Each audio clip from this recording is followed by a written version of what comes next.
Okay. So, ayun, ako yung pinaka-kuya nila. So, hindi natin alam ilang taon ako kasi nasa 30 something. So, ayun, pakilala ko lang yung sarili ko. Gano'n ba katagal dito sa church? Tagal, hindi pa LPC yung nandito na ako. So, mga 20, high school pa ako, natawa na ako. So, mga 15. Hindi naman. Magka 20 years. O 18, mga gano'n. Yan nakakatagal dito. So, mula high school pa ako. Siyempre, high school ako, 15 yata ako pumasok dito. Bago ako mag-4th year high school, or grade 10. Tapos dire-diretso. May mga konting tigil along the way. Hawa ng Diyos. Nandito pa rin naman tayo. And sa grasya ng Panginoon. And ayun, ako mag-share ng pang-apat na heart discipline. So by the way, yung series para natin, heart disciplines. Nauna yung sabi ni yung kay Kuya Raymart na Bible reading. Tapos sumunod yung prayer kay Kuya Lawrence. Tapos worship kay Kuya Dave. Tapos yun, ako yung pang-apat. So, siyempre, ulit lang din si Kuya Lawrence sa si Kuya Kuya Raymart dun sa pang-5 at pang-6. So, fellowship, no? Actually, part ng pangalan ng church, Luwalhati ng Panginoon, Christian Fellowship. Pero, madalas natin naririnig, no, sa mga, lalo kung exposed kayo sa iba pang mga churches, or iba pang, may mga friends kayo na Christian, tuwing, kunyari, parang may gathering, fellowship naman tayo. Diba, lagi natin naririnig. So, very fundamental siya pagdating sa mga Christians kasi isa to sa mga bagay na kailangan, okay? At inutos, no? Sa mamaya pag-usapan natin yung mga sinabi sa Bible about it. So it's not just a casual gathering, hindi lang siya basta nagsama-sama, nag-usap-usap, or nagkainan, yes. Diba? Pagkainan, nilalagay natin sa program fellowshipping. Pag sinabing fellowship, sama tayo, may pagkain dyan. Tara, sama tayo, may pogi dyan, may maganda dyan. Napangiti. Okay. Yun yung mga naisip natin, no? And yun yung pag-uusapan natin. But when you do a quick Google search, ano ba ang meron sa sa fellowship? Ayan. Google tayo. Bilis ng internet, bilis ng tayo. Okay. So sabi dyan, it's a friendly association, especially with people who share one's interests. Okay, usually, hindi sa context ng mundo, in general, no, sa kahit wala sa church. Pag sinabing fellowship, nagsasama-sama yung mga tao na may common interest, na may pare-pareha silang gusto. Kunyari, mga fans ng, Katniel, di ba? Beanie, ayan, di ba? Ay, sorry. Ano lang ako, buni lang ako. Brooms. Ayan, di ba? Kunyari, nagsama-sama sila lahat sa Araneta kasi maglalaro ng volleyball ang Bini. That's Kuya Hector, Sunday. Then nakita lang natin sa stories nila. So, nagsama-sama sila kasi gusto nila yung grupong yun. Di ba? Kunyari, fan ka ng ganitong artista, sama ka sa isang fan meet. Diba? Mahilig ba kayo magpunta sa ganito? Hindi. Collect lang ng photocard. Yes! Kahit walang makain. Yes, okay lang. Diba? PC hanggang mamatay. Kahit walang makain. Okay, kaya huwag na natin alin yung pangalawa kasi medyo scholarly. Pero saan ba nanggaling yung word na fellowship? Okay, pag sinabi natin etymology, pinag-aaralan kung saan nanggaling yung salita. Okay, yung ano yung pinagmulan. So in 1200s, wala natin pronounce. Basta yun yung spelling. Yan lang yung sinasabi sa mga students ko. Basta tama yung spelling kahit mali ang pronunciation. Kasi yun naman yung susulat sa test paper. Na ang meaning ay companionship. So from the word na pinagsamang fellow and ship. No? So the sense of a body of companions, no, in the 1300s, tapos meaning spirit of comradeship, friendliness. So sabi sa Dictionary of Americanisms, to fellowship with is to hold communion with, to unite with in doctrine and discipline. Okay? So mapapansin nyo, laging companion, friendliness, no? To unite, to hold communion. Yung mga yon, yung ibig sabihin, no? Pero sa Bible, saan ba siya nagmula, no? So, madalas makikita sa New Testament from the Greek word koinonia. Sabi niyo nga, koinonia. Koinonia. Yun, Greek word from the New Testament. And ito ang pinakamalapit na translation. Walang specific translation eh. No? Parang ano lang yan, parang English lang yan, to Tagalog. Hindi lahat ng English words may Tagalog translation. Tama? Ano Tagalog ng cake? Pandekrema. May cream ba?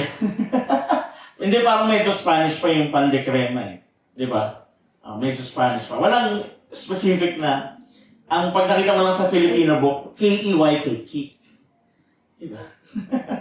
Walang specific. Ganun din, no? Itong word na koinonia. Walang specific na translation. Pero it's closely associated with concepts of a holy and covenantal fellowship. Okay? So, defined as fellowship, association, community, communion, joint participation. Ayon sa Joseph N. Thayer's Greek English Lexicon ng New Testament. And also, the Greek word, it came from the Greek word koinonos, okay, which means partner, sharer, and companion. So, in short, it is a shared community that involves deep, close-knit participation among its people. So, hindi lang basta-basta nagsama-sama. Tapos, yay, Bing, ganun lang. Di ba? Pag pumunta ka sa concert, kakanta ka lang, tapos, hindi mo kilala ang katabi mo. Di ba? Kilala mo yung nagpa-perform, pero hindi mo kilala ang katabi mo. Pwede makalala mo, ano, kunyari, biglang kunyari, nagkatamaan, sorry, ganyan. Tapos, kunyari, pag nakita mong may kailangan kailangan mo ng panyo, naiiyak ka kasi sobrang galing ng performance nila. Ganun lang, no? Pero hindi ganun kalalim, no? Lalo kung introvert ka, hindi ka naman makikipag-usap unless mag-open up yung kasama mo. Tama? Pero sa fellowship kasi, sobrang mas malalim pa, no? So hindi lang basta magkakainan, hindi lang basta magkasama-sama, hindi lang basta mag-games, no? Pwede kasama yon, no, sa fellowship. Pero right after, merong ibang sense, ibang lalim, no? So, pwede nagdi-deep talks din, ganyan. So, yun yung pag-uusapan natin, bakit sa mahalaga, no? Pero anong tawag dito? Yung verse natin ay manggagaling sa Hebrews. Actually, dalawa. Hebrews 10:19 to 25. Pero bago tayo mag-dive into it, ano lang muna tayo? Bago natin basahin, introhan muna natin ano meron sa Hebrews. Okay? Kasi maganda, kapag binasa mo yung Bible, kunyari nagbasa ka, inaral mo, no?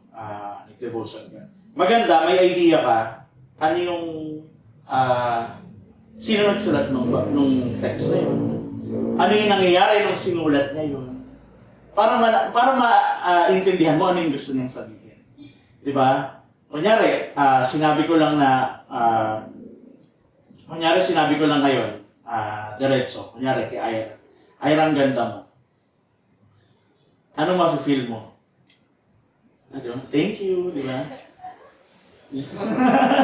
Di ba? Hindi mo pala alam, sarcastic pala ako. Kasi, naalala ko, nalaglag yung Excited. Sabi ko, ang ganda mo. Di ba? Parang, hindi mo alam yung pinanggalingan na sinabi ko, ang ganda mo. Di ba? Ang ganda mong nalaglag. Di ba? Ganon. Di ba? Yung pala, aasarin pala kita. Di ba? Hindi pala papuri. No? So maganda, alam mo yung context kung bakit ko sinabi yun. Ganon din sa pagbabasa ng Bible. Dapat alam natin kung ano yung context. Okay, sige. Balik tayo. Okay. So, let's start with the author. Usually, pag nagbasa ka, everyone would agree na, sige, si Paul lang isulat. Okay. Pero may mga issues eh. May mga, hindi naman controversies. May mga nagsasabi, baka hindi si Paul. Pero, in general, when you read the whole book, parang, hindi, sige, si Paul yan. May mga elemento na si Paul ang nagsulat. Okay. So sa ngayon, wag muna natin mahabang discussion kasi yan kung sino nagsulat. Ngayon muna, si Apostle Paul muna yung i-attribute natin, no? And it was written in AD 65. And on purpose, bakit sumulat si Apostle Paul sa mga Hebrews? Okay? Kasi group ng tao, mga Hebrews. Okay? It's an exhortation for those persecuted believers to continue in the grace of Jesus Christ. Okay? Isa sa mga favorite ko ng mga illustration kapag naghanap ako sa internet ng book tapos outline is ito, itong sino may nito? Si Charles Swindoll. Yan. Yung outline niya. Kasi pag tinignan mo yan, maiintindihan mo. Yung buong book, no? So yung book natin sa tatlo. So we have Jesus Christ, superior in His person. So dito pinakita na si Jesus Christ sa chapters 1 to 4, verse 13, na si Jesus ay superior sa prophets, angels, kay Moses, the Sabbath, and other priests. Okay? Tapos sa chapter 4 to 10 to 18, pinapakita na si Jesus Christ is superior as our priest. No? Better than the priest here on earth, better than the Old Covenant, yung system nun, sa Old Testament, and animal sacrifices and daily offerings.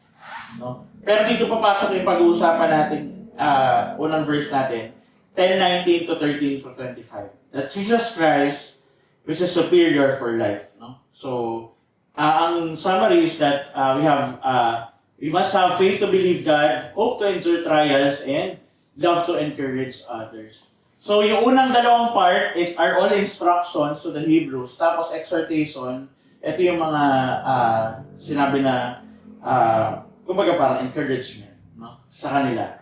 So, ayan. Yung buong book is just tell us about the superiority of Jesus Christ. Okay? Sige. Basahin natin yung unang verse.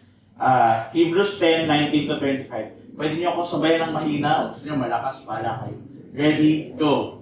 Therefore, brothers and sisters, since we have confidence to enter the most holy place by the blood of Jesus, by a new and living way opened for us through the curtain, that is His body.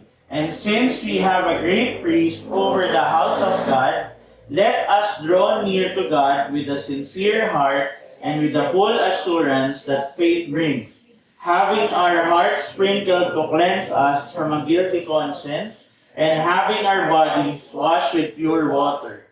Let us hold unswervingly to the hope we profess, for He who promised is faithful, and let us consider how we may spur one another on toward love and good deeds, not giving up meeting together, as some are in the habit of doing, but encouraging one another, and all the more as we see the day approaching. Let's bow down our heads and close our eyes. Lord, thank you, Lord God, for this word, Lord, that you have given us. Thank you, Lord, for bringing us here, Lord God.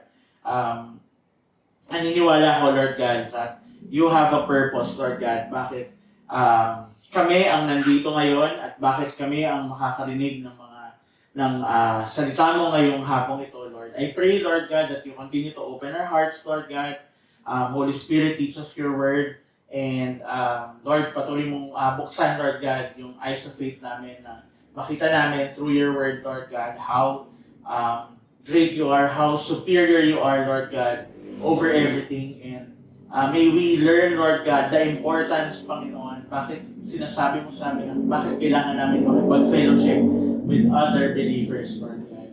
Thank you, Lord God. May you continue to be with us, Lord God, hanggang sa dulo ng service na to, Lord God. We just give you all the glory, honor, and praise in Jesus' name. Amen and amen. Okay. Sige. Okay. Punta muna tayo sa katawan ng tao. Konting lang muna, science class muna. Kasi science teacher po ako. Kung hindi natatanong yung Sophie, no? Talagang so talaga, kasi isa na lang hindi ko masyado nakakabali. So, ang tinuturuan ko kasi college. So, kapag nag-decide kang mag-college sa NU, Fairview, so, ang layo eh. Ayan, ako magiging teacher pag nag-engineering ka. So, pag magiging teacher mo. So, ang tinuturo ko talaga chemistry, physics. Ang pinakaayaw kong science, biology. Pero yun yung tuturo ko. Ayan, biology. Okay. Nung bata tayo, di ba, ayaw natin nagkakalagnat. Di ba? Bakit? Boring. Hindi, ano pa? Pinakaayaw ko iinom ng gamot. Yes. Di Diba? makakalabas. Ngayon ka, hindi makalabas ng bahay. Ngayon kasi masarap na yung, yung tempra. Masarap na ba? Di ba? Di ba din? Di ba din masarap? Okay, dati kasi sobrang, ang sama talaga ng tempra. Parang gusto mo, maduwal talaga. Walang flavor. No? Ngayon may orange na yata ngayon. Saka strawberry. Noon mukha lang strawberry. Pero lasang ibang mundo. Lasang outer space. Promise.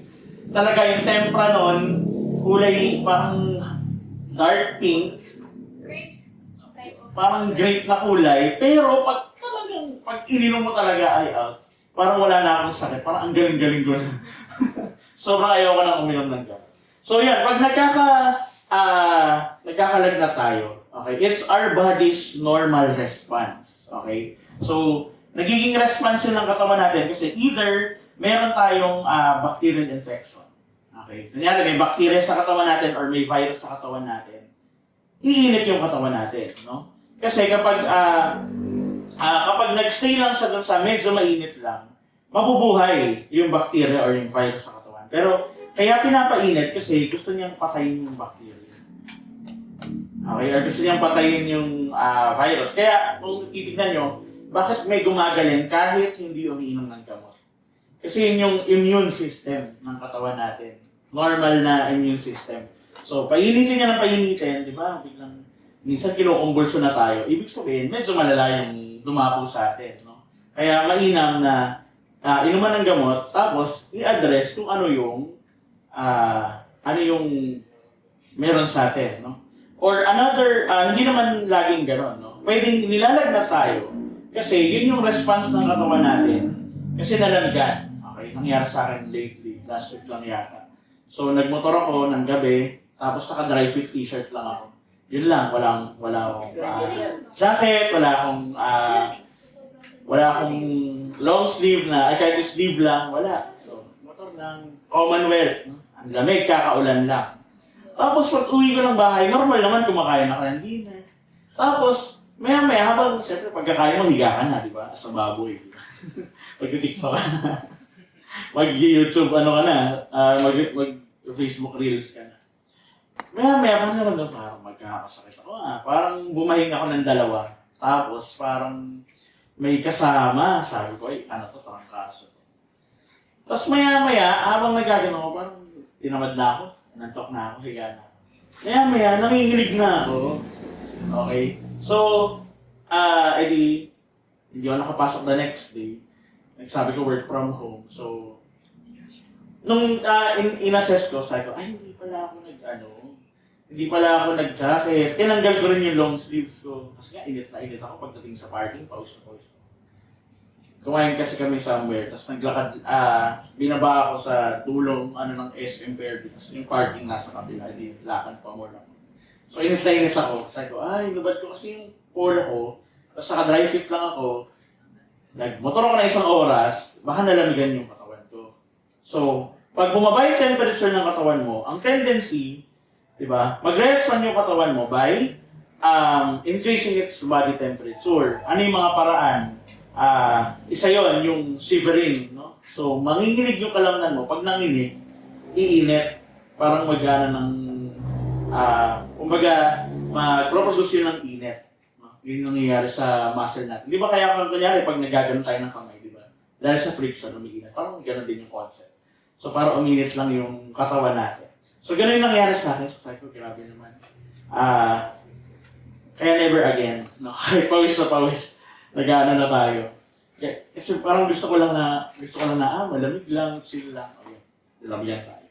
So para bumaba yung temperature ng katawan ko, dahil dun sa fever, inom tayo ng gamot. Tama? Or iinuman natin ng gamot para ma-address yung mga bacteria or virus sa katawan natin. Okay? And ganun din yung nangyari sa atin. No? Naalala niyo ba nung March 2020, ano yung nangyari nun? Pandemic, yung biglang sabi, lockdown na lang. Nag-CQ. Lockdown na 1 week, naging 2 weeks, naging 2 months, naging 2 years, di ba? Na hanggang ngayon, may threat pa din, di ba? May bago na namang COVID na ano. And maraming naging epekto sa atin, no? So, di ba, number one, mental health. Di ba? So, parang feeling natin, kasi dahil nasa bahay lang tayo, hindi tayo nakikipag-interact sa mga kaibigan natin. So, parang feeling natin, we feel alone, we feel left out, ganun yung feeling, no? And definitely, naka-apekto sa mental health ng bawat isa. No? Yan yung study na it has contributed to the mental health ng bawat Pilipino. No? Kaya after ma-lift nung mga lockdown, anong mga ginawa ng tao? Diba? Party pa more. Diba? Basta may party, gathering. No? Ano pa ang ginawa? Ako, guilty ako dito, susunod ko yung sasabihin. Nag-revenge travel. Okay, nag-revenge travel. Di ba hindi pwedeng hindi pwedeng lumabas ng bahay, hindi pwedeng magpunta sa ibang lugar, hindi pwedeng lumipad na aeroplano, o kaya, nung pwede na, gala pa more, travel pa more. No? So, yung iba naman, hindi man nag-aeroplano, yung iba, as in every month, gusto mag-beach. Di ba? Yung iba, every month dapat lalabas, may pupuntahan somewhere. Kasi naurat nga sa bahay, di ba? Nabulok eh. Di ba? O yun na lang nakikita mo, same faces. No? So, ganun yung naging response natin, no? Pagdating sa ano. Ganun din sa mga Hebrews. Balik tayo sa mga Hebrews. So, yung mga Hebrews parang parang mga, parang kabataan. Okay? Sino ba dito yung bukod sa akin, saka sa mga leaders natin, no? Sa mga youth, ano yung pinakamatagal na nandito? Like, ilang years? 1, 2? Si Ira kasi sinasama na ni Brother Alvin. Bukod kay Ira, anong pinakamatagal? 1 year? 2 years? 1 year? 2 years? May 2 years na ba? Magto 2, di ba? Okay, parang ganun din yung mga Hebrews, no? No, bagong nakilala si Lord, di ba? Masaya naman nakilala natin si Lord. Amen. Parang pares ba tayo? Mamaya ako lang yung masaya. Masaya naman tayo nakilala natin si Lord. Ganun din yung mga Hebrews na kakilala sila kay Lord. Tapos, siyempre, nagbago yung buhay nila, naranasan nila yung pag-ibig ng Panginoon. Pero, may pinanggalingan kasing religion. Okay? So, yung ibang mga Hebrews, napatempt sila na, balik na ako sa dati. No? Kumbaga, kasi hindi naman laging masaya eh. Kapag nahay Lord, no? Inahayaan ni Lord na magkaroon ng challenges, no? Magkaroon ng konting problema. Okay, yung problema na kaya mo lang, no? Naniniwala tayo na kaya mo lang ibibigay ni Lord. And dahil sa mga problema yun, parang, ano ba yan? Parang hindi ko na kaya, babalik na lang ako sa dati. Kasi parang mula nung nag-Christian ako, mula nung nag-gift type ako, parang gulo-gulo ng buhay ko. Parang dami kong naging mas marami akong kaaway. Talaga ba? Marami akong naging kaaway ng youth life. Siguro dahil sa games ng Wesley. Madami na kaaway si Wesley, laging sa'yo na nanalo. Yung sabi niya, Ira, kapatid na naman si Wesley, sa naman mananalo. Okay. So, ayun, ganun din yung mga Hebrews na parang gusto ko na lang bumalik sa dating ako. No? Kasi parang mula nung naniwala ako kay Jesus, parang lagi na lang may nangyayari. No? So, hindi nila nakita, parang nag-iba yung perspective. No? So, kaya sumulat ngayon si Paul sa mga Hebrews. Kaya niya nasulat yan 13 chapters. Okay? So, okay. Punta tayo sa Hebrews 3. Ito yung inabisada nyo, di ba? So, brothers and sisters, easy to read verse 1. Okay, kakaiba lang. Nakita ko lang kanina sa Bible Gateway. Ay, kagabi pala. So, may easy to read verse 1. Kasi parang medyo, yung NIV, okay lang din naman. So, brothers and sisters, be careful that none of you has evil thoughts that cause so much doubt that you stop following the living God. But encourage each other every day while you still have something called today. Help each other so that none of you will be fooled by sin and become too hard to change. Okay? So, meron kasing tendency sa atin, no? As humans, na kapag, kunyari dito, may kakasama tayo, masaya tayo, nagtatawanan. Pero kapag umuwi ka na sa bahay niyo, at mag-isa ka na lang, doon nangyayari talaga lahat. No? Sa utak mo talaga lahat papasok ng pwedeng pumasok. Okay? Pero nasa sa atin kasi paano natin filter yon. No? Kunyari, sinasabi sa'yo ng kaaway, ang pogi mo. Thank you. Ganda-ganda mo, yes. Slay, di ba? Hindi, lahat may isip mo, di ba? What if, ganito na lang kaya yung gawin ko, di ba? What if, no? Meron tayong, tapos may isip natin pa minsan, parang, parang napagod ako dun sa parang napagod ako dun sa youth life kanina. What if, next 2 weeks, huwag muna ako matin. Parang, me time muna. Yes. Nagano'n ba kayo? Diba? Me time muna yung, kain ka lang sa Jollibee mag-isa. Ganyan. Tapos, sana all may pang Jollibee. Magsisine mag-isa. Natry nyo yun, magsisine mag-isa. Hindi pa naman. Okay, hindi pa. Medyo mahirap. Pero kung talagang gusto yung panonoodin mo, siguro talagang, yung gusto mo lang na, hindi, siguro makakadalik yung mga nagbabike, di ba? Yung gusto mo lang magbike sa gabi na gusto mo lang maklear lang yung utak mo, di ba? Dahil ang dami mong iniisip, di ba? Ang daming pinahugas sa yung kawali, kaldero, nakaaway mo pa yung kapatid mo, no? So may ganun tendency kasi, no? Yung, may ganun tendency yung tao, di ba? So, kaya sabi dyan, be careful that none of you has the evil thoughts that cause so much doubt that you stop following the living God. Kasi gagawin lahat ng paraan ng kaaway para isuksok lahat sa utak mo, lahat ng mali mo. Diba? O, bakit ka nag-Jesus dyan? Ba't ka nag-youth life? Di ba ganito ka dati? Diba? Di ba palamura ka? Di ba sumasagot ka sa magulang mo? Diba? Lahat yan ibabalik sa'yo. Okay? Ibabalik sa'yo yung dating ikaw. Pero, di ba? Ano ba yung promise natin? We are a new creation. Diba dapat binigyan na natin lahat yun sa Lord. No? Tama ba? And kapag na full tayo, na occupy tayo ng thoughts na yun, anong tendency? Mawawalan ka ng gana na umaten. Youth life. Na Sunday service. No? So kapag lumalayo ka, okay, ano nangyayari? Iba animation. Tinry ko lang kung marunong pa. Pag lumayo ka, okay, anong sabi? Mas lalong na-occupy ka ng mga bagay na pinapasok sa'yo ng kaaway. And then you end up believing na, makasalanan ako. No? And kapag na-occupy ka ng kasalanan na yun, eventually, lalayo ka na sa Lord, and yung mga sin na yun, pwedeng either pagpatuloy mo, or you feel guilty about it, and you have your heart hardened, no? By sin. Pagyan si Mayor. Okay. So, balik tayo dun sa verse, di ba? Help each other so that none of you will be fooled by sin and become too hard to change. No? Kasi kapag nabulag na tayo nung sin natin from the past, and kapag nalayo na tayo sa Lord, and we just continue sinning, di ba? Mag-harden lang yung puso natin. No? Mas lalo lang tayo mahihirapan na, ba't pa ako babalik? Ang dumi-dumi. Di ba? Makasalanan ako eh. Di ba? Okay, yes! Noon. Di ba? Pero the moment na tinanggap mo si Lord, di ba? You are a new creation.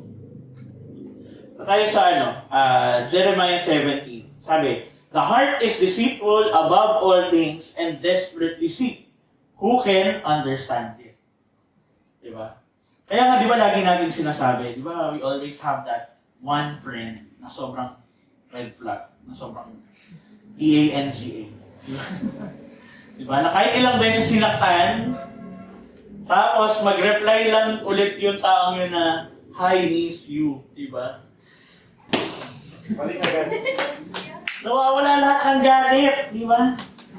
Tapos ikaw na friend na nag-a-advise, di ba?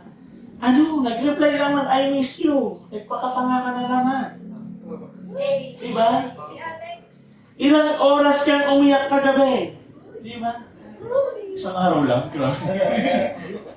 Di ba? Ilang linggo kang umiyak dahil sa kanya. Hindi ka pinansin. Di ba? Nagkasalubong kayo sa corridor, iba ang kasama. Di ka pinansin. Pero isang reply lang ng "I miss you," baliktad ka kaagad. Diba?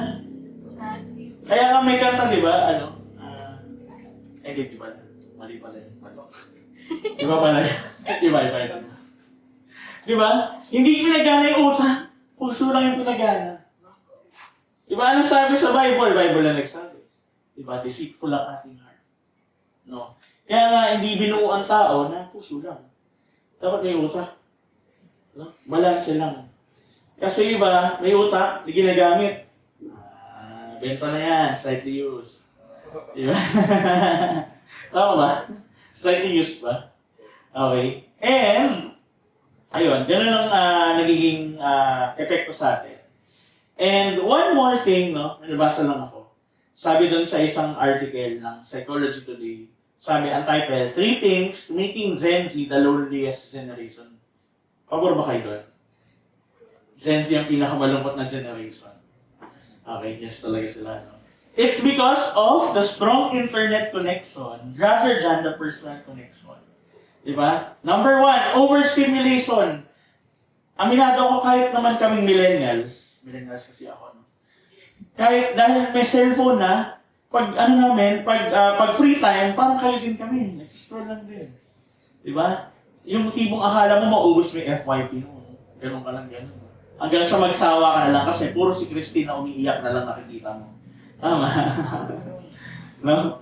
Pero ganun tayo, no? Pati hindi naman Gen Z lang, pero lahat ngayon na may cellphone, di ba? FYP. Scroll. Kanyari minsan, habang nag-aaral, nabor sa inaaral, scroll muna. 5 minutes, naging 10 minutes, naging 30 minutes. Uy, nag-aaral pala ako! Tama. Hindi. Kung anong hindi, pag ganun example ko, alam ko na, ginagawa niyo, di ba? Mga student ko, laging huli. Sabi ko, sige, tignan natin yung isang beses sinalage ko pa. Buksan mo yung YouTube mo, tignan mo yung recently recently video. Nakikita yun, di ba? Sabi ko, tignan natin kung nag-aaral ka talaga. Kasi sabi niya sa akin, sir, nag-aaral ako buong gabi. Nag-YouTube ako. Sabi ko, tignan natin lahat ng YouTube mo. O puro budot sa playlist ng mga kanta. Sabi ko, asan yung aral dyan? Isang video lang yung inaral mo tungkol sa lesson na 8 minutes pa. Hindi mo lang 1 hour. Sabi ko, kaka-scroll mo kasi yan. Ganun na, number 1, dahil nakaglue na tayo sa cellphone natin. No? Tapos, hirap na tayo matulog kasi gumagana yung utak natin kahit gabi na. Tama? Nakikita ko sa TikTok ko, 3 a.m. na, nakita ko, Kuya Mark, say hi. Mag-isip pa rin sa Kuya Mark. Diba? Makita mo rin pagpunta sa messenger mo, ay, active na. Diba? Grabe, madaling araw na, no? Habang tinatype ko ito kagabi sa akin. Dahil pang gising. Okay. Number 2, medyo related din, social media. Dahil sa mga nakikita natin, di ba? Uy, bakit yung kaibigan ko nakakapag-travel, nakakapag-Boracay, nakakapag-Hong Kong, Disneyland? No? Ako ito, naghugas ng pinggan, naglalabas sa bahay. Di ba? Bakit yung mga kaibigan ko nakakapag-beach, nakakapag-road trip? No? Ako yung road trip, bibili lang sa tindahan sa kanto. Road trip na yun. Di ba? Swimming sa batsa. Swimming sa batsa sila, di ba? Sa beach. Ikaw sa beach sa batsa. Bakit? Wali. Edit out. Wali. Di ba? Dahil nakikita natin sa social media, kinocompare natin yung sarili natin. Di ba? Ganun yung tendency natin. O bakit? Kahit naman, not just you, kahit ako, pag naiisip ko rin. Pero medyo na-tolerate, na outgrow ko na. Pero naman bakit? Mga kaklase ko, nakakotse na, may pamilya na, may bahay, no? Ako ito, may pusa lang. Okay yun. Na pinapakain. Tapos, ayun lang, masaya din naman ako. Okay? Pero yun, parang, ganun kasing epekto ng social media. Bakit? Yung na-achieve ng iba, kino-compare natin sa sarili natin. Bakit hindi natin naaabot, no? And lastly, shift of dependency. Okay, nung wala pang cellphone, nung wala pang social media, kunyari, sa bahay, kunyari, nag-bike, diba? Kunyari, may nasira sa bike. Okay, anong tendency ng mga tao, ngayon, anong tendency, kunyari, may nasira sa bike mo, ano una mong gagawin, Chris? Maghanap ng parts, tapos, paano mo ikakabit yung part? Pag di mo alam. YouTube, di ba? Diba? Maghanap sa YouTube, sa TikTok, paano kinakabit. Pero dati isipin mo, nung wala social media, paano kaya kung masiraan sila ng bike at di nila alam paano gawin? Magtatanong sa tatay. Diba? Diba pa, paano ba to? Kasi nasira yung ganito eh. O ganito lang yan, anak. Diba? Hindi na tayo nagiging dependent sa tao. Nagiging dependent na tayo sa technology. Which is okay naman, wala namang problema. Pero, ang nagiging problema kapag sobrang dependent na tayo. Diba? Yung pagising natin sa umaga, cellphone agad. Kaya nabubuliwan ka ng nanay mo. Oy, Wesley, ang aga-aga, nagsiselfone ka na naman. Bago matulog, nagsiselfone ka na. Pag-isip mo pa. Tama ba? Pinulit ko lang. Mag-cellphone. Diba? Ay, sorry. Bago ka- Bago matulog, nagsiselfone na. Pagising, cellphone na naman. Natulog ka ba? Oh, di ba? Ganun lagi. Di ba? Ay, natulog ka ba? Nagsiselfone ka na naman. Tama ba? Yung mata mo, ang lalim na. Parang balon, di ba? Parang balon, okay. Balon. May sabaw na. Di ba? 1 day old na pala. Di ba? Ganun na yung nangyayari. Hindi na tayo dependent sa tao. Di ba? Pag kunyari, na lulungkot tayo, cellphone. Di ba? TikTok ka lang. Mamaya, okay ka na. Diba? Pero nawawala na yung connection between other people, no? And di ko naman sinasabi na gano'n yung nangyari sa Hebrews. So, dapat mong wifi. Okay, anyway, quick, lang. Ano yung mas gusto nyo? Online or face-to-face? Na class? Sa working meeting? Face to face. Talaga? Ano yung online? No! Boring. Talaga? Hindi natututo pag online? Kasi control F lang kayo ng control F. Sa Alpha. Kaya nung nag-work from home ako last week, sabi ko, tigilan niyo ako. Alam ko nagbukas na kayo ng laptop at humiga ulit. Tayo, uli ng notebook. Alam ko na mga style niyo. Tapos, yung class ko kasi 12 to 9. 12 to 4, saka 5 to 9. Yung 5 to 9 ko, sinagad ko hanggang 8:30. Tapos mga bandang 5, mga 7:30, halfway, wala na sumasagot. Eh di discuss lang, chemistry, ang boring. Sabi ko, tita, yung anak niyo po hindi na nakikinig. Sabi niya, sirang ingay mo, narinig ko ng nanay ko. Sabi ko, yan, deserve. Diba? Sino may mga naka-speaker dyan, sisigawan ko, tita, ang tamad-tamad ng anak niyo, sayang yung binabayad ng tuition. Diba? Ako rin, prefer ko yung face-to-face kasi, number 1, naiwasan ng cheating. Okay? Mas nag-gauge ng tama, no? So, konti lang yung mga honors. Konti honors. Diba, sabi ng daming honors din kasi online. Anyway, ibang topic yun, madaming issue. Okay? So, ayun, ang tendency natin, no? So, because of those things, we become isolated and ganun, ihiwalay na tayo sa tunay na mundo, no? So, okay. Let's talk about what the Bible says about what fellowship can do or can help to change our hearts. No? Kasi heart discipline pa rin. No?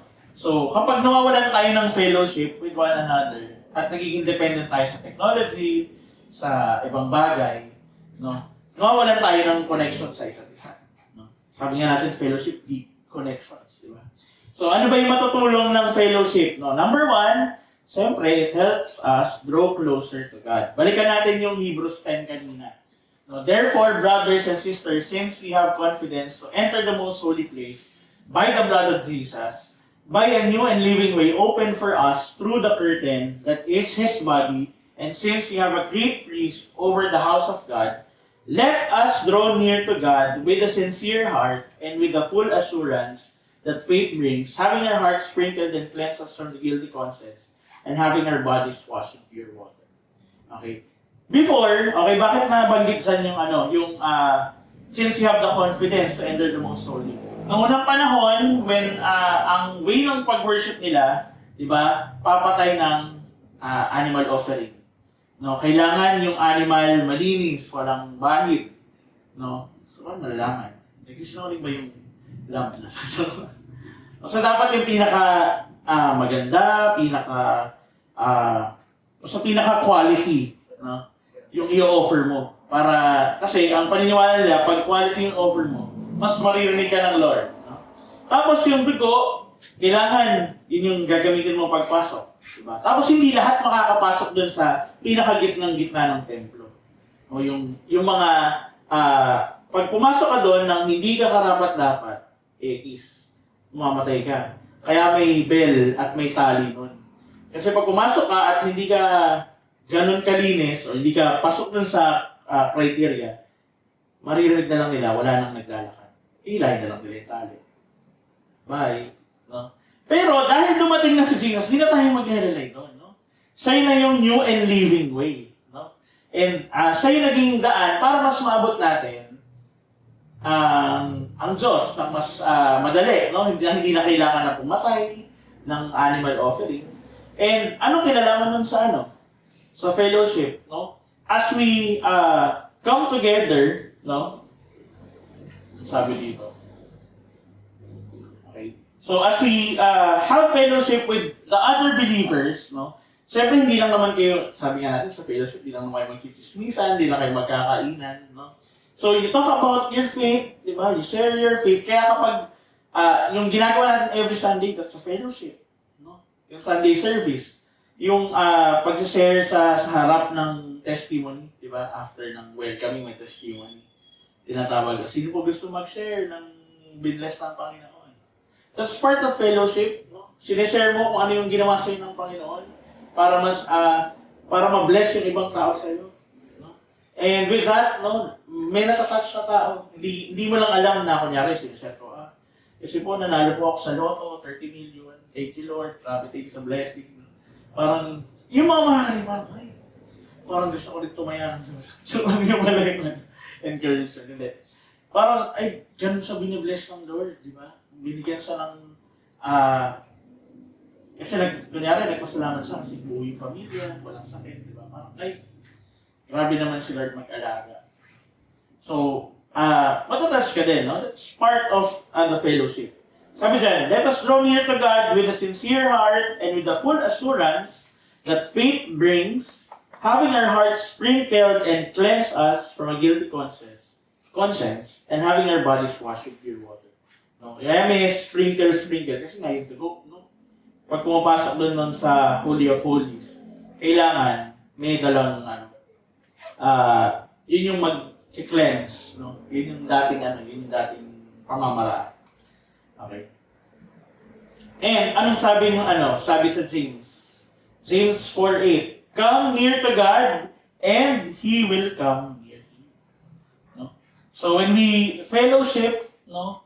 Kasi pag nag-fellowship, di lang naman bukod dun sa actually bonus na lang yung kainan sa fellowship, no? Pag nag-fellowship kasi tayo, we pray for one another, di ba? Yung groupings is the best example, di ba? Share tayo ng natin, kamusta ka ba? We answer the question, anong naging sa buhay mo. Diba? Then when we pray together, no, we are drawing ourselves near to God. And God draws near to us. Yun yung way ng reciprocate niya. Psalm 73, verse 28, but as for me, it is good to be near God. I have made the sovereign Lord my refuge. I will tell of all your deeds. Ito yung Psalm ni Asaph, no? Tapos ang pinakabuong chapter ng 73, sinasabi dyan yung lahat ng struggles, ng pagiging Christian. Pero sa bandang huli, sabi niya, it is good to be near God. No? I have made the sovereign Lord my refuge. I will tell of all your deeds. Na kahit ano pang masamang nangyari sa kanya, ipapamalita niya sa buong mundo na si Lord ang nag-iisa, walang iba, sovereign sa aking buhay. No? Nandiyan din yung pwede yung may parang madaming kantang dyan kinuha. Anyway, okay. Sige, that's number 1, no? It helps us draw near to God pag nag-fellowship. Number 2, it is an opportunity to encourage and be accountable. Balikan natin yung Hebrews 3:13. But encourage each other every day, while you still have something called today. Help each other so that none of you will be fooled by sin and become too hard to change. Pag hindi ka umattend, paano ka ma-encourage? Diba? Pag hindi ka umattend, paano magiging accountable yung mga kasama mo sa small group? Diba? Ay, hindi na uma-attend si Chris. Paano natin siya mapag-pray sa kanyang mga problema? Diba? Paano masashare yung burden sa atin? So, yun yung lagi din yung sinasabi sa mga matagal na dito, no? Na kapag may problema, hindi sagot yung paglayo. Kasi the more na lumalayo ka, di ba sabi nga, no? Mas pipreoccupy ka ng mga bagay-bagay na hindi nanggagaling sa Lord and you harden your heart, no? So, sabi, ito yung easy to read version, pero NIV, di ba? Encourage, kinabisa nyo. Encourage one another daily as long as it is called today. Okay? So, ngayon, today. So, encourage one another. Bukas, today pa din ba? Kaya yan. Yes, encourage one another. So, hanggat today, encourage. So, ibig sabihin, hanggat buhay ka, di ba? Hindi naman pwedeng bukas, ay wala na yung today ka. Ngayon lang yung today. Bukas hindi na today yan. Ano yun? Naiwan ka ngayon. Sa tomorrow na. Di ba? Masyado na nakakapagpaisip yung joke. Next. Di ba? Sabi, carry each other's burden, and in this way, you will fulfill the law of Christ. Utos ng Lord, no? Na hindi mo sarilinin yung problema mo. Kaya kami nandito. Kaya yung mga kasama natin sa youth live nandito. Kasi hindi kami para i-judge ka. No? Nandito kami para pwede mo kaming pagsabihan, di ba? Na kunyari, napipressure ka sa bahay. Ano ba yan? Di ba? 94 na nga yung average ko with honors na nga ako. Pero gusto pa nila with highest honors. Di ba? Hindi pa masaya yung magulang ko. Di ba? Yung mga ganong presyo, mga ganong magulang pa ba ngayon? Naririnig yung mga kaibigan nyo gano'n? Hindi naman. Diba? Ako nun, 85, masaya na ako. Kasi yun lang yung, yun lang yung requirement nun para maging honors. Kasi taas, 90. Pero gano'n, may mga, di ba, may mga nababalita noon na, napapakamatay. Trigger warning, sorry. Na, naglalayas kasi masyado napipressure sa ACADS. No? Pero kaya tayo nandito, kaya kailangan natin mag-fellowship kasi hindi mo kaya yan mag-isa. Diba? Nung sa Genesis, balik tayo sa Genesis, ginawa si Adam. Okay? Anong sabi ni Lord? Bakit niya ginawa si Eve? Diba? It is not good for the man to be alone. Diba? Kailangan may helper. No? So, ibig sabihin, kung kaya naman pala ni Adam, ba't pagagawa ng Eve? Diba? Saan mag-isa na lang si Adam? Diba? Kung kaya naman niya. Ganun din tayo as Christians. Diba? Hindi natin kaya lahat. Kaya nga may quote na no man is an island. So, sige, sabihin natin, diba? Ikaw na, the best ka, magaling ka. Magaling ka sa lahat ng bagay. Pero it will always come to a point na mapupuno ka. And kailangan mong ibuhos. Yun nasa sa loob. Kasi kapag hindi mo binuhos, mapupuno ka lang. Tatapon at tatapon lang. Eventually, kung sobrang punong-puno ka na, sabihin natin, medyo mabigat yung dinadala mo, pwede masira pa yung, masira ka, mabasag ka. Diba? And,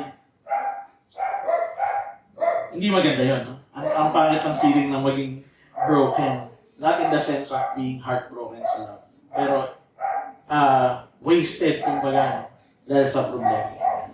So, sabi lang sa quote ni Frank Griswold, at this time, let us be exceedingly mindful that bearing one another's burdens and sharing one another's suffering is integral to being members of Christ's body. So, I encourage everyone na huwag tayo mahiya, no? Though, nandun human nature na nakakahiya na, nakakahiya. Sasabihin ko na may problema ako sa bahay, na pinagalitan ako ng nanay ko. No? Lagi ang pinapagalitan. Tapos pag nila ng kaibigan mo, bakit? Ba't ka ba pinapagalitan palagi? Yes, naliligo araw-araw. Diba? Nakakaya naman talaga, no? Pero kasi, kung ikaw hindi mo na a-address yung problema at hindi mo sinare sa iba, walang makakapagturo sa'yo na, dapat naliligo talaga. Kasi mainit sa Pilipinas. Naasim ka, diba? O ikaw na lagi yung sasabihin ng asim mo, girl. Diba? Kailangan, i-share din natin, no? And tayo naman na pagsesyaran as part of the body of Christ, hindi naman tayo to judge. Parang, kasi dinadala yung problema ko, ang asim-asim ko na. Diba? Ang asim. Yung pinost pa sa social media, the maasim girl. Diba? Hindi naman gano'n dapat. No? So, Bata tayo sa Thessalonians, sabi, "And we urge you, brothers and sisters, warn those who are idle and disruptive, encourage the disheartened, help the weak, be patient with everyone." No? Hindi porket may problema ng tao, ita-down mo pa, siguro, oh, ba't di ka lang ma-attend? Di ba? Ano ba yung problema? Problema lang yan. Di ba? Ano yung mga madalas na pinag-gaslight natin sa mga tao? Di ba? Alam akong maisip na example, kasi kinalimutan ko na yung pang-gaslight. COA. Di ba? Diba? Idle and disruptive, yung mga hindi na, yung mga stagnant lang, yung mga nonchalant lang. Nakakamatid ng youth life. Kaya ayaw ko lang. Kasi makikita ko na naman si Aya. Si Mabel. Sila na lang, lagi. Diba? Tapos, kunyari, nawawalan sila ng confidence sa sarili nila. Kunyari, naka-receive ng either ng failing grade, or di kaya na-reject ng crush. Diba? Yung mga typical na teenager problems.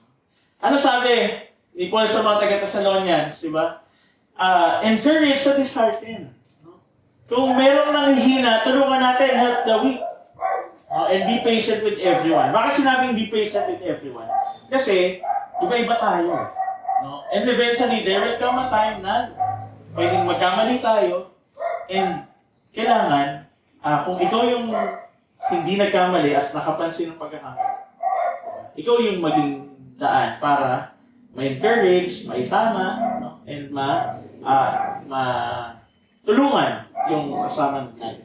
Okay? So, number 2, again, it's an opportunity to encourage and be accountable. Number 3, bilisan na natin dahil ang tagal ko na. Okay? It strengthens our faith and gives us hope.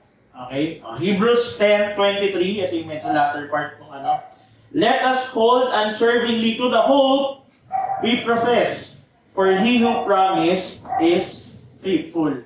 Okay? So, dapat nandun yung hope natin, no, na as we go with fellowship with one another, na magiging faithful si Lord sa mga pre-promise natin. No? Kasi baka mamaya, fellowship lang tayo ng fellowship, tapos wala lang, gusto lang natin makasama, di ba, yung mga kasama natin sa youth life. Pero, dapat, as we commune with one another, nandun yung hope na, ay, malalagpasan natin to mga besi kong tunay. Diba? Mga besi, kahit anong mga problema natin, the Lord is faithful. He is just, He is faithful na i-address niya lahat to. And pagsubok lang sa ating lahat. Okay? Romans 15:13, "May the God of hope fill you with all joy and peace as you trust in Him, so that you may overflow with hope by the power of the Holy Spirit." So, di ba, masarap na sabay-sabay kayong nag-hope for the best for everyone. Kasabay nun na nagtitiwala tayong lahat sa paniniwala natin, sa faith natin kay Lord. So, sabihin natin na, yes, sige, okay, convinced na ako, Kuya G, mag-fellowship tayo, a-attend na ako lagi ng youth life. Amen. Thank you sa isa. Sana lahat. Mamaya.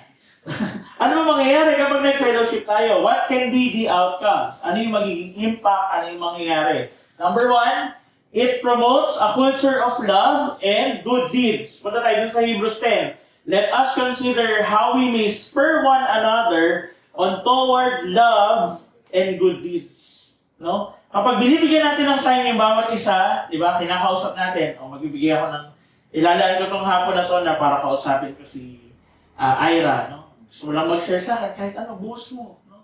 That's one way of showing your love. No? Bibigyan mo ng oras, kasi yung oras, di mo na mababalik yan.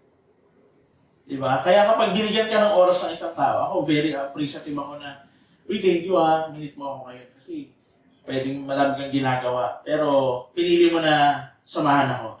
Yes. Kasi yung oras, hindi mo na mababayaran yan eh. Diba? Kahit sabihin mo na, kumikita yan ng 10,000 per hour. Wow. Parang at least pa. No? Hindi mo na pwede, 1 hour, samahan mo ako, babayaran kita. Diba? Kung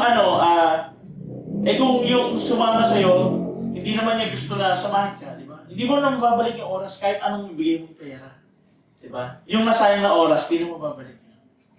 No? Kaya, make good memories. Okay. So, as we commune with one another, as we have fellowship, no? So, parang sinusow na rin natin yung love natin sa kanila. Okay. So tayo sa John 13, 34 to 35. As a new command I give you, love one another as I have loved you, so you must love one another. By this everyone will know that you are my disciples if you love one another. No? Medyo mahirap, no? Kasi, Lord, bakit ko naman mamahalin? Diba? Ang tigas-tigas ng mukha niyan eh. Lagi yung inaasar niyan eh. Diba? Kada nakikita ako sa campus niyan, sasabihin, ang pangit mo. Ay, grabe sa mga pala. Diba? Ang dumi-dumi mo. Ano mo? Hindi ko alam kasi mga asaran niya na ngayon. Dati kasi malala yung mga asaran na. Diba? Ba't ko mamahalin yan eh? Ang kulit-kulit ng Lord eh. Lagi kong iniinis nun eh. Lagi kong inaasar niyan. Diba? Mahirap, no? Mahirap talaga magmahal. Sa totoo lang. Tama ba yun? Paano mabuntang hininga kayo na? Diba minsan, pag mahal mo kasi kahit red flag na, no? Nabubulag tayo. Ayan na, pikit na lang. Hindi, mahal ko yan eh. Ano? Mahal ko yan eh. Di ba, nabubulag tayo eh. Naging sinito tayo bigla. Sinita. Okay? Pero ang sabi ng Lord, hindi naman sabing jowain mo lahat, no? Di ba? Ang sabi lang, mahalin mo lahat as I have loved you. No? Wala ka dapat reason na, ay wag to kasi hindi to, kasi pangit to, kasi hindi to marunong bagsak ko sa math. Wag yan. Huwag natin mahalin yan. Pangit mag-English yan. Huwag natin mahalin yan. Wala! Kasi si Lord, binahal naman tayo ng buo. Hindi naman tayo sinod si Lord eh. Di ba? Ikaw, pasaway ka, hindi kita mamahalin. Ganun ba sabi ng Lord? Hindi. Kahit ano ka pa, mahal ka ng Panginoon. Kaya dapat ikaw din, mahal mo din ang ibang tao nang walang criteria or walang rason. Amen. Kahit mahirap. Para kay Lord. Amen. And by this, everyone will know that you are my disciples. Diba? Pag nakita nila na, uy, grabe yung magmahal kahit anong sinasabi sa kanya, okay lang sa kanya, mahal pa rin niya. Kasi ganun ako minahal ni Lord. Amen. Natatamaan talaga ako din. Ayun, thank you, Lord. Okay. Number 1, it promotes a culture of love and good deeds. Number 2, be dedicated to fellow believers. No? Kapag nakipag-fellowship tayo, parang pinapakita natin na, I'm allotting this day, this time for you kasi I'm dedicated to this group or to this relationship that we have na para kay Lord. Amen? Okay, 24 to 25. Tuloy natin 24. Not giving up, meeting together, as some are in the habit of doing, but encouraging one another, and all the more as we see the day approaching. No? The day approaching meaning yung pagbalik ng Lord. No? Kaya kanina, pagpasok ko dito, na tayo-tayo lang, hindi Lord, okay lang yan. Kasi ikaw yung may may dahilan ka bakit kami lang yung makakarinig nito. No? Bakit kami lang yung nandito ngayon? Kasi may rason ka. And ang sabi dito, not giving up meeting together. Kaya mapapansin nyo, kahit marami, kahit konti, nandito ang leaders nyo. Tinutuloy ang youth life. Kahit, ano bang pinakakunti ng youth life na tatlo, no? Plus, tatlo na lang, hindi kasama sila Kuya Raymart and all. Tatlo na yung pinakakunti. Tuloy ang youth life. Kasi kapag may dalawa pa. Uy, may dalawa ba? May dalawa. Kailan? Isa si Lucas. Silang dalawa ni Lucas. Silang dalawa ni Lucas. Diba? Ay, wala. Pero tuloy pa rin, no? Kahit walang tutugtog, empty tuloy. Kasi sabi, do not give up meeting together. No? And encourage one another. Dahil parang araw. Bulon. Parang araw, si Lord yung bibigay ng praise. Hindi naman tayo. No, hanggang sa dumating yung pagbalik ni Lord, doon na ibibigay sa atin. But we're not looking after it, no? We're all doing this kasi mahal natin si Lord. Amen. Yun dapat lagi. No? Hindi dapat nakatingin sa price. Though masaya din minsan nakatingin sa price. Pag games. May 100 daw kay Kuya Raymart, may Coco Pan. Di ba? Pero sa Lord, it's all because we love God. No? Okay. Then, we have Acts 2, 46 to 47. Isa dito sa ng fellowship sa Bible. Every day, they continue to meet together in the temple courts. They broke bread in their homes and ate together with glad and sincere hearts, praising God and enjoying the favor of all the people, and the Lord added to their number daily those who were being saved. So, dito talaga nanggaling, no? Bakit may kainan sa church? May breaking of the bread. No, pero hindi, di ba? They ate together with glad and sincere hearts. Di ba? Di ba, ang sarap mong magkakainan tapos, di ba? Usap tayo about sa buhay natin. Ganito yung nangyari sa atin. Kung sa mga hindi nga Christian, di ba? Kunyari, nag-reunion kayo ng mga elementary friends nyo, kumain kayo sa somewhere. Pag-usapan nila yung mga chismis, ang saya, di ba? Ang marites, di ba? Si ano nabuntis yan eh. Di ba? Ayun, hindi graduate ng college eh. Di ba? Mga ganon. Ganon din, hindi ganon sa church. Di ba? Hindi ganon din. What more sa loob ng church, di ba? Na ang pinag-uusapan nyo is about your life, no? About how God changed you, about how God blessed you. No? Yun yung gusto ng Lord. And sabi, and the Lord added to their number daily those who were being saved. So imagine, tayo lahat sa Youth Live, nag-fellowship tayo, masaya tayo, nag-open tayo sa bawat isa. Tapos kapag may mga bagong ma-attend, bakit ganun yung bonding nila? Iba yung, may something dun sa relationship nila. Hindi sila, pero close sila. Hindi yung awkward na close, hindi yung romantically linked na close, pero iba eh. May something. Doon nila makikita si Lord. I believe we can touch lives through that. And mas dadami pa tayo dito. No? Mapupuno na to. In Jesus' name. Amen. Amen. Kaya madaming ihilanda, no? Yung mga leaders natin. Pagtrabahuhan natin yan. Pero ang mahalaga, hindi tayo ma-disheartened na tayo lang. We just continue kung anong meron tayo dito. We just have fellowship, we praise God together, we pray together, we eat together. Fried chicken every Saturday. And then number 3, last na to, establish dependable and constructive relationships. Kapag patuloy tayong nag-fellowship, hindi natin na papansin na parang nagiging close na tayo. Di ba? Ang dami mo nang nalalaman sa akin. Di ba? Dapat ipatiklop na kita. Ang dami mo nang nalalaman. Di ba rin? Di ba? Sabi sa Ecclesiastes 4:9-12, 2 are better than 1 because they have a good return for their labor. If either of them falls down, one can help the other up. But pity anyone who falls and has no one to help them up. Also, if 2 lie down together, they will keep one. But how can one keep one alone? So 1 may be overpowered, 2 can defend themselves. A cord of 3 strands is not quickly broken. Diba? So, kung magaling na yung isa, what more kung dalawa kayo? Diba? Mas okay. What more kung tatlo pa? Diba?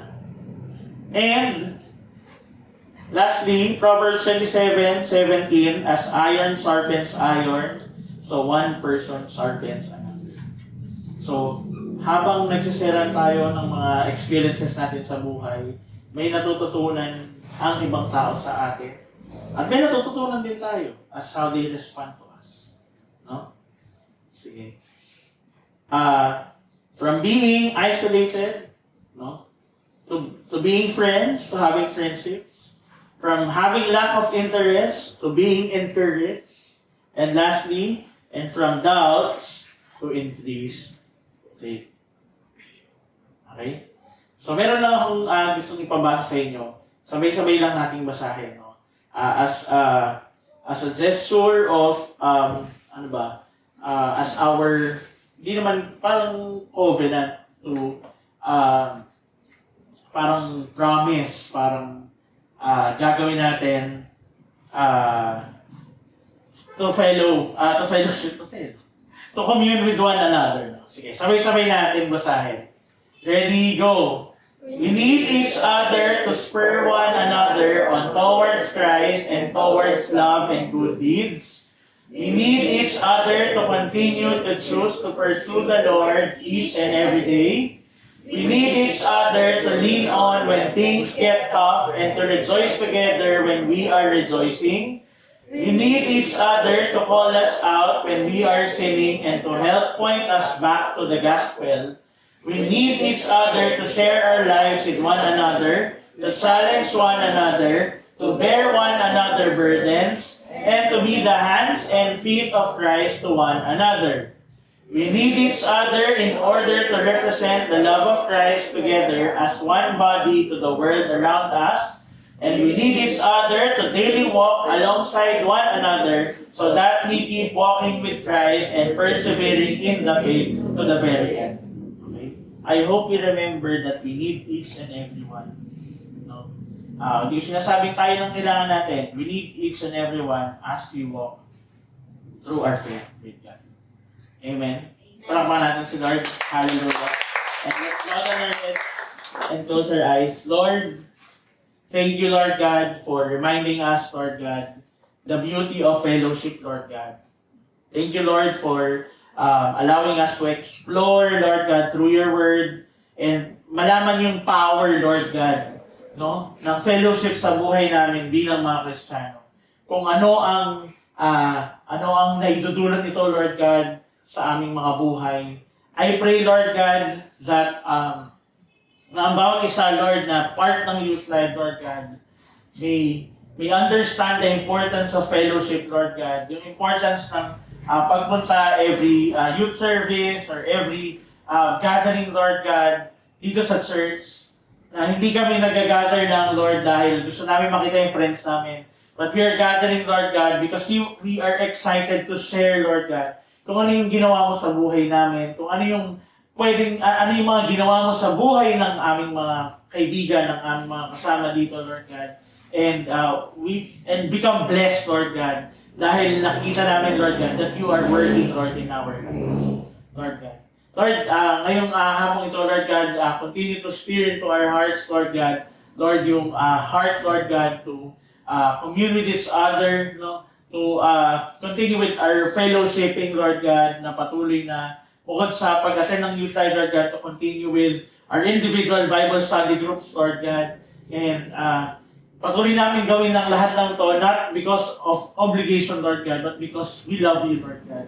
And this is a habit, Lord God, and this is a discipline, Lord God, na itinuturo mo, Lord, sa aming mga puso. And Lord, we understand, Lord God, yung mga magiging outcomes, magiging impact nito sa buhay namin. And we would like to just lift you up, Lord God, sa lahat ng gagawin namin, Lord God. Sa lahat ng bagay na mapag-session namin, no, as we go on with fellowship with one another, as we continue with groupings today, Lord God. I pray, Lord God, that you encourage each and everyone to share, Lord God, na nandun yung heart, Lord God, to share kung ano yung nararamdaman nila with one another. And as we share each other's burden, Lord God, and as we continue to pray with one another. Hallelujah. Lord, maraming salamat po. Ikaw po, Lord God, ang mag-send, Lord God, ng lahat na pag-aralan namin today, Lord God, by your blood, Lord God, sa bawat isa. And I declare, Lord God, na lahat ng to, Lord God, ay dadali namin hanggang sa paglabas ng lugar na to, Lord God. And we may be encouraged, Lord God, by your word as we go on through our week, Lord God. Maraming salamat, Lord. We just lift you up everything, Lord God. We pray then, Lord God, sa mga kasama namin na wala dito, Lord God. Ingatan niyo po sila. And may we have fellowship with them next week as we go back, Lord God, dito sa youth life. Maraming salamat po. This we pray in Jesus' name. Amen and amen.